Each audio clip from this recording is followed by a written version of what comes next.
दोस्तों, आप सुन रहे हैं दिव्य ज्ञान चैनल को। आज हम आपके समक्ष एक ऐसी यात्रा पर निकलने वाले हैं जो आपके अंदर छिपी असीम संभावनाओं को उजागर कर सकती है। यह यात्रा है कुंडलिनी चक्र जागरण की, 7 सूक्ष्म ऊर्जा केंद्रों की जो हमारे भौतिक, मानसिक और आध्यात्मिक विकास को नियंत्रित करते हैं। हमारी यात्रा का पहला पड़ाव है मूलाधार चक्र, जो हमारे अस्तित्व की नींव है। यह चक्र गुदा और लिंग के बीच स्थित हमें इस भौतिक जगत से जोड़ता है।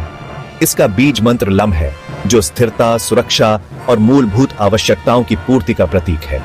मूलाधार चक्र का जागरण हमें जीवन में दृढ़ता प्रदान करता है। यह हमें डर, असुरक्षा और अस्थिरता से मुक्त करता है और हमें साहस, आत्मविश्वास और दृढ़ता प्रदान करता है। ताड़ासन, वृक्षासन और कपालभाति प्राणायाम जैसे योगाभ्यास इस चक्र को जागृत करने में सहायक होते हैं। हमारी यात्रा का दूसरा पड़ाव है स्वाधिष्ठान चक्र, जो नाभि के नीचे स्थित है। यह चक्र हमारे रचनात्मकता, भावनाओं और कामुकता का केंद्र है। इसका बीज मंत्र वम है, जो जीवन शक्ति और आनंद का प्रतीक है। स्वाधिष्ठान चक्र का जागरण हमें जीवन में रस और आनंद का अनुभव कराता है।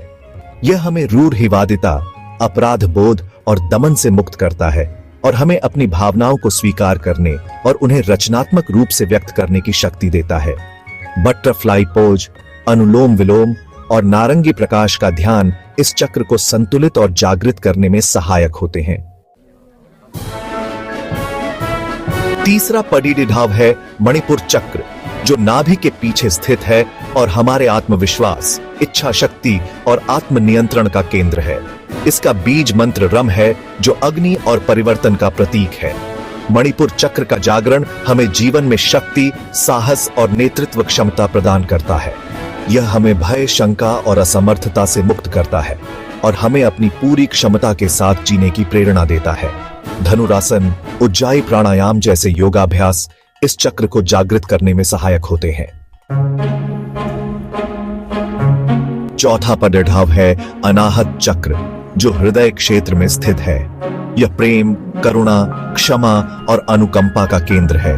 इसका बीज मंत्र यम है, जो हवा और स्पर्श का प्रतीक है। अनाहत चक्र का जागरण हमें दूसरों के प्रति प्रेम, करुणा और समझ विकसित करने में मदद करता है। यह हमें स्वार्थ, क्रोध और नफरत से मुक्त करता है और हमें सच्चे अर्थों में जीवन जीने की प्रेरणा देता है। भुजंगासन, अनुलोम विलोम जैसे योगाभ्यास इस चक्र को जागृत करने में सहायक होते हैं। पांचवा पड़ाव है विशुद्ध चक्र, जो गले के आधार पर स्थित है।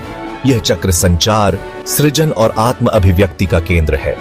इसका बीज मंत्र हम है, जो आकाश और ध्वनि का प्रतीक है। विशुद्ध चक्र का जागरण हमें अपनी सच्चाई को स्पष्टता और आत्मविश्वास के साथ व्यक्त करने की क्षमता देता है। यह हमें झूठ, छल और डर से मुक्त करता है और हमें अपनी आवाज को दुनिया के सामने रखने की शक्ति देता है। सिंहासन, भ्रामरी प्राणायाम जैसे योगाभ्यास इस चक्र को जागृत करने में सहायक होते हैं।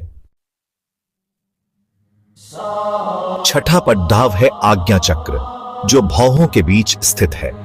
यह चक्र अंतर्ज्ञान, बुद्धि और ज्ञान का केंद्र है। इसका बीज मंत्र ओम है, जो ब्रह्मांडीय चेतना का प्रतीक है।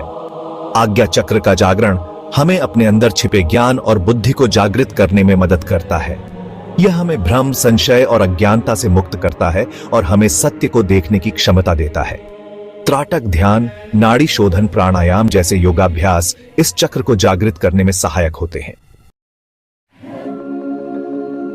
अंत में हम पहुंचते हैं 7वें और अंतिम पड़ाव पर, सहस्रार चक्र। यह चक्र मस्तिष्क के शीर्ष भाग में स्थित है और यह ब्रह्मांडीय चेतना, आध्यात्मिक जागृति और मोक्ष का प्रतीक है।